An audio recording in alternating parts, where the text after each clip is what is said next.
నమస్తే, welcome to our channel. ప్రస్తుతం మనతో జ్యోతిష్య పండితులు ఫణి భాస్కర్ శర్మ గారు ఉన్నారు. వారితో మాట్లాడదాం. నమస్తే అండి. నమస్తే అమ్మ. మనకి విశ్వవసు నామ సంవత్సరం వస్తుందండి.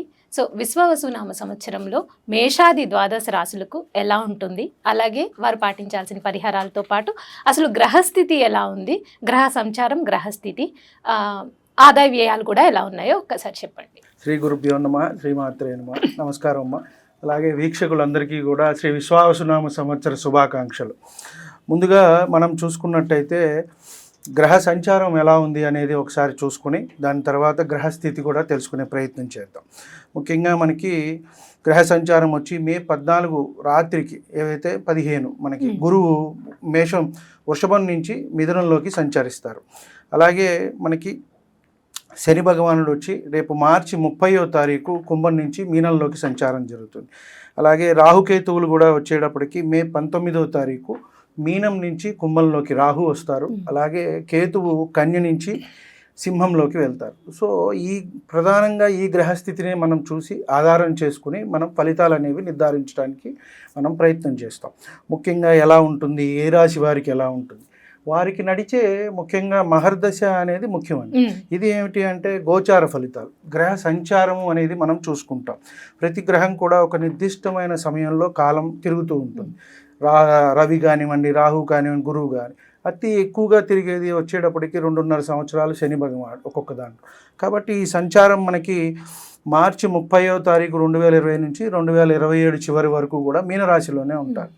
మనం ఇప్పుడు గ్రహస్థితి గురించి తెలుసుకున్నట్టయితే మనకి ఉగాది రోజు మార్చి 30వ తారీఖు మనకి ఉగాది అనేది రావటం జరిగింది. వృషభంలో గురువు, మిథునంలో కుజుడు, కన్యలో కేతువు, తక్కిన 6 గ్రహాలు కూడా మనకి మీనంలోనే ఉన్నాయమ్మ. ఇవి వచ్చేటప్పటికి దీన్ని షష్టగ్రహ కూటమి అని కూడా మనం చెప్పుకుంటున్నాము.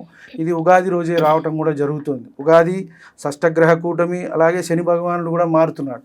కాబట్టి మేజర్ ప్లానెట్స్ అన్నీ కూడా ఇప్పుడు మనకి ఈ చేంజెస్ అనేవి వస్తున్నాయి. కాబట్టి మీనంలో మనం ముందుగా చూసుకున్నట్టయితే రాహువు, రవి, చంద్రుడు, శుక్రుడు, బుధుడు, శని, ఈ 6 గ్రహాలు మనకి మీనంలోనే ఉంటాయి. కాబట్టి మనకి దీనివల్ల ఏదైనా ప్రభావం చూపిస్తుందా దేశ కాలమాన పరిస్థితుల మీద అనుకుంటే వాటి మీద కొంత ప్రభావం అనేది చూపిస్తుంది.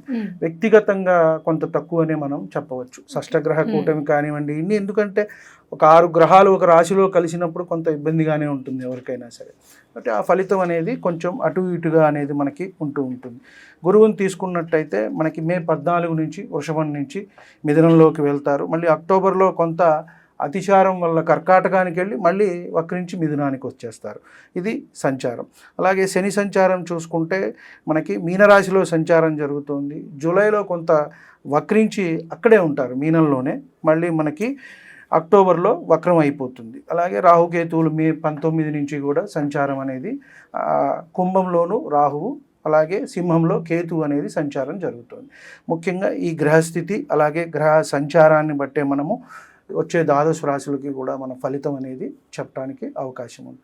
సార్, విశ్వవసు నామ సంవత్సరంలో మేషాది ద్వాదశ రాశి ఫలితాల్లో భాగంగా సింహరాశి వారికి ఎలా ఉంది, అలాగే వారి ఆదాయ వ్యయాల గురించి చెప్పండి. అందరికీ శ్రీ విశ్వవసు నామ సంవత్సర శుభాకాంక్షలు. ముందుగా మనం సింహరాశి వారికి వచ్చేటప్పటికి ఇందులో మకా నక్షత్రం 4 పాదాలు, పుబ్బా నక్షత్రం 4 పాదాలు, అలాగే ఉత్తరా నక్షత్రం 1 పాదము సింహరాశిలోకి వస్తారు. వీరికి చూసుకున్నట్టయితే ఆదాయ వ్యయాలు సరి సమానంగా ఉన్నాయి. ఆదాయం 11, వ్యయం 11, రాజపూజ్యం 3, అవమానం 6. అంటే కొంత వీరు అంతా మనమే అని చెప్పని కొన్ని విషయాల్లో జోక్యం చేసుకుంటూ ఉంటారు. అందుకే ఈ అవమానం అనేది కొంత వీరికి వస్తూ ఉంటుంది. కాబట్టి కొంత తగ్గించుకోవటం అనేది ముఖ్యము. ఎందుకంటే ఇవాళ రేపు ఎలా ఉన్నారంటే మీరు సహాయం చేసినప్పుడు చేయించుకుంటారు, ఏదైనా అక్కర్లేనప్పుడు ఏదో ఒకటి మాట్లాడతారు మనల్ని. కాబట్టి మనమే కాబట్టి మనం బోర్డర్ గీసుకోవాలి. అన్నిట్లోనూ అందరూ వేలు పెట్టకూడదు, అన్నిట్లోనూ మనం మాట్లాడకూడదు. ఎవరి వ్యక్తిగతం వారిది. ఎందుకంటే అడిగితేనే మనం సలహా అనేది ఎవరికైనా ఇవ్వాలి.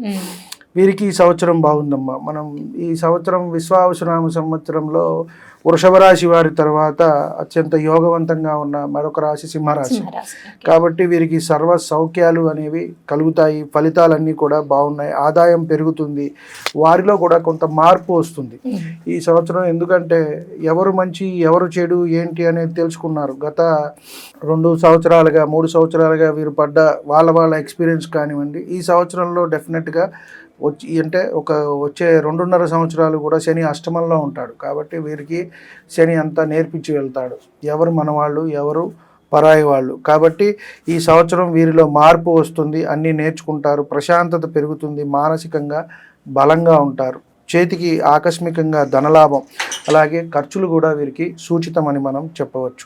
చేసే పనిలో గుర్తింపు వస్తుంది, అన్నదమ్ములు అక్కచెల్లెలతో సత్సంబంధాలు, వ్యాపారంలో కూడా లాభము, ఆరోగ్యం బాగుంటుంది, ఏ పని మొదలుపెట్టినా కూడా అంతా కూడా మంచిగా జరుగుతుంది అని మనం చెప్పవచ్చు. ఆరోగ్య విషయాల్లో కూడా కొంత చికాకులు అవి తగ్గి బాగుంటుంది అని మనం చెప్పవచ్చు. గురుబలం అయితే పెరుగుతోంది కాబట్టి మంచి జరుగుతుంది. వివాహ ప్రయత్నాలు కలిసి వస్తాయి. అంటే కుటుంబంలో ఎవరైనా పిల్లలు ఉంటే వారికి, లేదా ఈ రాశి వారు ఎవరైనా వివాహం కావాల్సిన వారు ఉంటే వారికి వివాహం తప్పకుండా జరుగుతుంది అని మనం చెప్పవచ్చు. శని బలము గురుబలం కూడా అష్టమంలో ఉన్నప్పటికీ కొంత ఆకస్మికంగా వీరికి ఇచ్చే అవకాశం ఉంటుంది. సడన్గా కుదిరి మ్యారేజ్ అవటం అనేది కూడా జరిగే అవకాశం అనేది వారే ఆశ్చర్యపోయేట్టుగా ఉంటుంది. అలా జరిగే అవకాశం కనబడుతోంది. సంతాన విషయాల్లో అభివృద్ధి, వివాహం కాని వారికి వివాహం, విద్యలో ముందంజ, ఖర్చులు కొంత పెరుగుతాయి. కాబట్టి అంటే కొత్త బాధ్యతలు బరువులు, అంటే మనం వివాహం అనుకున్నట్టు సంతానం ఇవన్నీ కలుగుతాయి కాబట్టి ఖర్చులు అనేవి పెరుగుతాయి. కార్యాల్లో అనుకూలత అన్నీ కూడా మంచిగా సాగుతాయి అని మనం చెప్పవచ్చు. శని వచ్చేటప్పటికి కొన్ని వ్యవహారాలు వచ్చేటప్పటికి కొంత ప్రతిబంధకాలు జరుగుతాయి, కొంత లేట్ అవటం అనేది సూచిస్తుంది. అష్టమ శని జరుగుతోంది కాబట్టి వాహనాలు తోలేటప్పుడు జాగ్రత్తగా ఉంటాం, ప్రయాణాలు చేసేటప్పుడు కూడా జాగ్రత్త అవసరము అని చెప్పవచ్చు. రుణాలు ఏమన్నా ఉన్నట్టయితే తిరిగి చెల్లించేస్తారు, వీరికి అవకాశం బాగుంటుంది, వీరికి ఇవ్వాల్సినవి కూడా ఇస్తారు. ఉద్యోగంలో పని ఒత్తిడి ఉంటుంది, పై అధికారుల నియంత్రణ అనేది కొంత మనం పాటించాలి. ఎందువల్ల అంటే ఎప్పుడు మనకి వర్క్ ఒక చోట చేసేటప్పుడు ప్రెషర్ ఉంటుంది, ఎవరైనా సరే. అది వాళ్ళు వర్క్ రాబట్టుకోవడానికో లేదా వాళ్ళ పై బాసులు వాళ్ళకి ఏం ప్రెషర్ చేస్తారో కానీ, వర్క్ చోట అయితే కనుక కొంత ప్రెషర్ అయితే ఉంటుంది. పై అధికారుల వలన కొంత నియంత్రణ పాటిస్తే అధిగమిస్తారు. కొంత ఘర్షణపూరితమైన వాతావరణం అంటే ఉద్యోగంలో కానీ బయట కానీ కుటుంబంలో కానీ ఉన్నది, వీరికి కొంత జాగ్రత్త అవసరము. వివాహ విషయాల్లో మంచి జరుగుతుంది, వ్యాపారాల్లో కూడా ముందంజ ఉంటారు. రాహుకేతువుల ఫలితాలు కూడా వీరికి మిశ్రమ ఫలితాలు సూచిస్తున్నాయి. కొంత జీవిత భాగస్వామి విషయాల్లో జాగ్రత్త అవసరం. అంటే భార్యాభర్త మనస్పర్ధల వల్ల కొంత విడిపోయే అవకాశం కూడా కనబడుతోంది. జాగ్రత్త అనవసరం, అపార్థాలు అనేవి వస్తాయి. జాగ్రత్త లేకపోతే తగిన మూల్యం చెల్లిస్తారు వీరు, అంటే విడిపోయే అవకాశం కూడా ఉన్నది. జాగ్రత్త అయితే అవసరం. వ్యాపారంపై శ్రద్ధ అవసరం.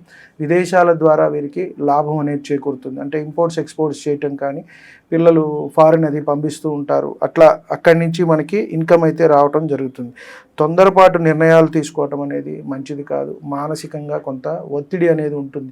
గురుబలం ఉన్నది, పనులన్నీ మంచిగా సాగుతాయి, అన్నీ ఉన్నా కూడా శని కొంచెం మనకి ఇబ్బంది అనేది పెడుతున్నాడు. ఇక్కడ మనం వృషభ రాశికి చెప్పుకున్నాం, అంతా రెండు కూడా బాగున్నాయని.